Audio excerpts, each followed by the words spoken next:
자, 우리에게 당면한 과제 중에 역시 시급한 사항 바로 미국발 관세가 아닌가 싶습니다. 최근에 그 트럼프 대통령이 미국 국내 여론에 밀려서 다소 주춤한 게 아닌가 했었는데 그 지난달 말에는 철강 알루미늄 관세 인상을 예고를 했고 실제로 이게 서명을 해버렸습니다. 그 실제로 관세가 50%까지 올라간 셈이 돼버렸습니다. 네.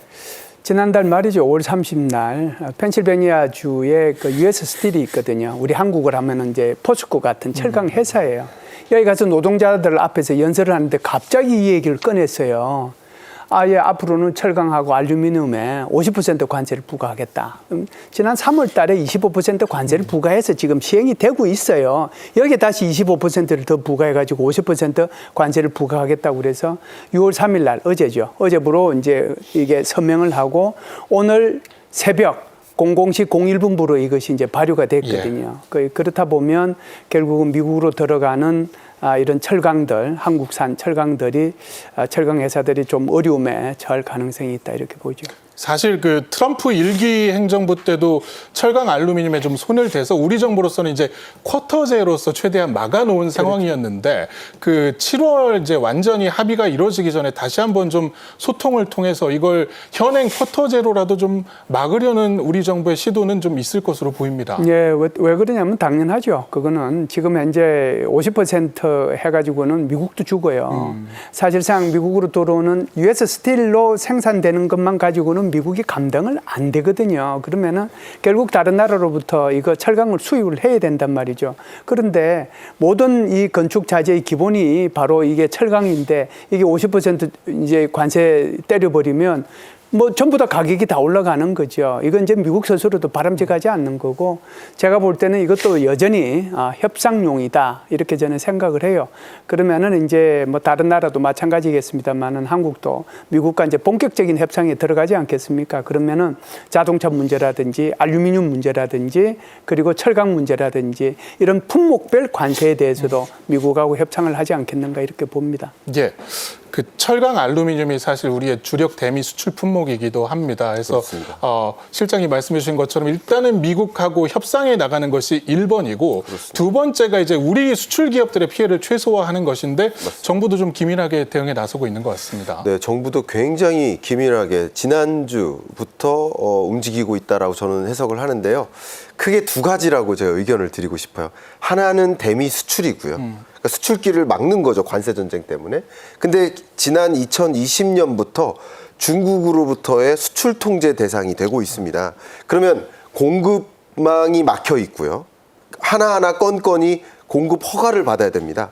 공급망이 막혀 있고 미국으로 수출길이 막혀 있는 이 두 가지 문제를 해결해야 되는데 저는 이제 산업통상자원부에서 하는 이 자문위원회가 공급망 사이드의 회의가 있고 수출 통제, 소위 미국으로부터 관세 장벽에 대응하는 이런 회의가 하나 있는데 저는 이쪽 회의에 이미 지난주에 참석을 했는데 결과적으로 두 가지 문제를 해결하기 위한 방향으로 지금 엄청나게 분주하게 움직이고 있습니다. 일단 가장 중요한 것은 역시 관세, 미국이 관세를 도입한 이유는 뭘까요? US 스틸을 보호하기 위한 거예요.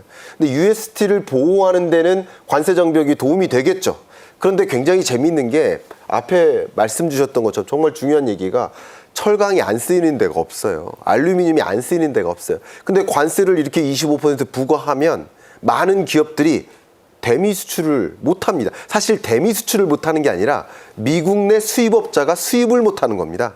왜냐하면 관세는 수입업자가 부과하는 것이기 때문에 수입업자가 수입을 못해요. 그러니까 많은 철강 기업, 알루미늄 기업들이 뭐 합니까? 미국으로 수출 못하고 차라리 조금 할인된 가격으로 유럽으로 수출하거나 이런 움직임이 일어나고 있습니다. 그러니까 사실 이런 것들은 미국 전체 경제를 봤을 땐 손해죠. US 스틸만 본다면 우호적인 정책일 수 있겠지만 그 밖에 나머지 산업 현장을 보면 정말 과잉 공급이 아니라 과소 공급 문제로 야기되기 때문에 미국 경제를 해치게 됩니다. 그러니까 그런 부분들을 우리가 어떤 방식으로든 협조를 하겠다라는 협조, 미국 측 요구를 좀 들어주는 것.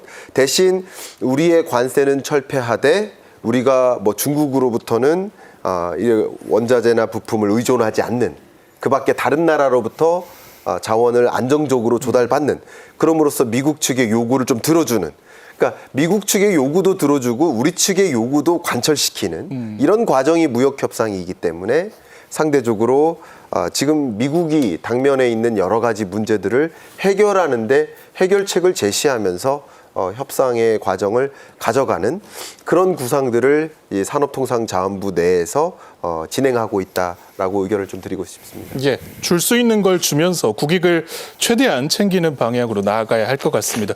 사실 그동안의 관세 협상, 정부 입장에서는 네. 권한대행 체제이기도 했고 속도를 좀 지연시킬 필요가 있기 때문에 협상이라는 표현도 사실 쓰질 않고 협의라고 해왔습니다. 그런데 미국 입장에서는 상당히 좀 급한 모양새입니다. 그렇습니다. 왜냐하면 미국은 지금 유예를 해놓고 있는 것이 90일간 유예이기 때문에 7월 달에는 줄라이 패키지 딜이라고 해서 여기서 성과를 내야 되거든요. 예. 그만큼 트럼프 행정부로서는 최근에 이제 삐그덕대는 모습에서 돌파구를 마련해야 되는 것인데 백악관은 그래서 협상하는 지금 국가들 17개에서 19개 국가에 최상의 제안을 먼저 해라 이렇게 하는 서한을 발송을 했습니다. 그래서 이제 미국의 입장은 이것이 압박이 아니다.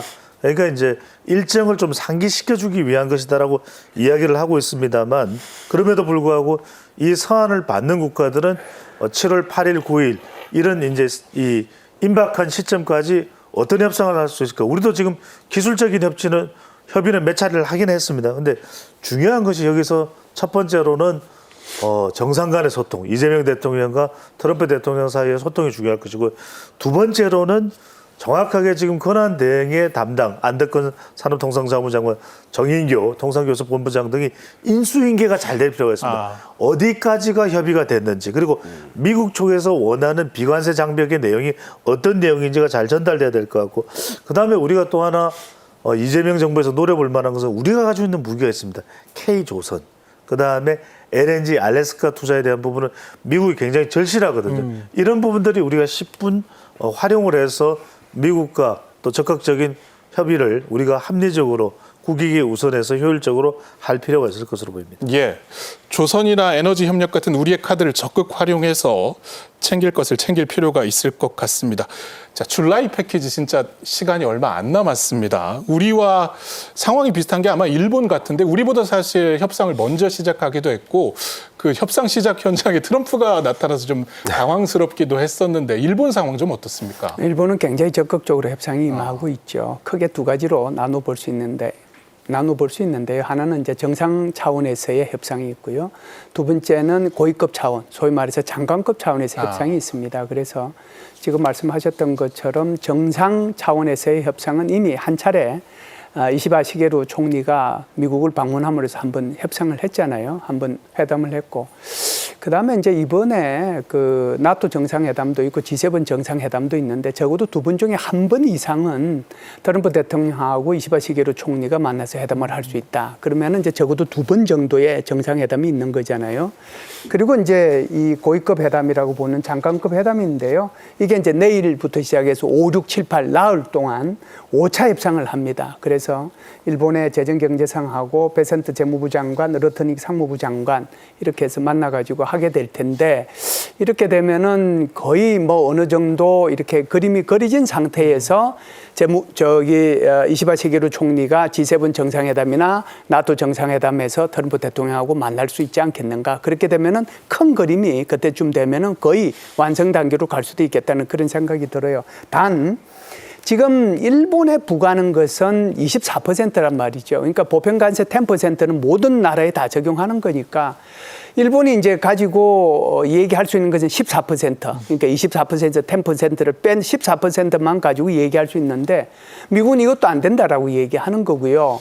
또 이제 일본이 가장 바라고 있는 것은 바로 자동차지 않습니까? 자동차 관세 그리고 이번에 이제 철강 알루미늄까지 갔는데 이 부분에 대한 양보를 이제 끝까지 받아내겠다라고 하는데 제가 볼 때는 이번에 5차 고위급 회담에서 어느 정도 결실이 좀 있게 되면 이것이 정상회담으로 연결이 돼서 마무리 단계로 접어들지 않겠는가 이렇게 봅니다. 예, 교수님 네. 우리 정부로서는 사실 권한대행 체제이기도 했고 해서 이걸 뭐 성급하게 의사 결정을 할 수가 없었습니다. 그렇습니다. 그런 상황에서 이제 뭐 스캇 베센트 재무장관 같은 경우는 이거 천천히 결정할수록 아마 관세율 높아질 거야라고 으름장을 놓기도 하는데 네. 현 정부 이제 출범하게 된 현 정부가 이 관세 협상에 어떻게 속도를 내야 할지 아니면 좀 지연을 시키면서 봐야 할지 어떻게 보십니까? 네. 둘 다 아니라고 생각합니다. 이거는 의견이니까요. 이 협상의 기술로서 너무 속도전을 내면 미국 측에게 우리가 불안하다라는 것을 보여줄 수 있고 그렇게 되다 보면 미국 측의 요구만 다 들어주는 무역 협상을 할 수도 있는 겁니다. 그렇다고 너무 장기전으로 간다 그러면 일본과 한번 생각을 해봤을 때 일본은 나름 속도전을 내고 있어요.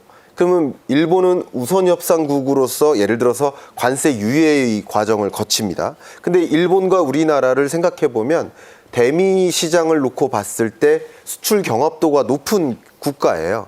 그러니까 일본이 먼저 관세를 면제받고 유예받고 하는 과정에서 우리는 상대적으로 미국 시장을 놓치게 됩니다. 예. 근데 미국 시장을 한 번 놓치면 그 미국 내에서 예를 들어 자동차나 자동차 부품이나 유통체인 전반에 걸쳐서 중국산, 일본산 우선 협상한 국가들로 대체되는 결과 이런 것들도 초래될 수 있겠습니다. 그렇기 때문에 너무 지연되면 상대적으로 먼저 우선 협상하는 국가들에 비해서 미국 시장을 놓치는 계기가 될 수도 있기 때문에 너무 지연해서도 안 되고 너무 서둘러서도 안 되겠죠. 그래서 지금 상황에서 보면 일본의 어떤 그 흐름, 일본이 무역 협상을 해나가는 흐름, 이 정도 속도에 발맞추어서 우리도 어느 정도의 이 관세 면제의 대상국으로서 뭔가의 딜을 끌어내는 것이 필요하지 않을까 생각하고요.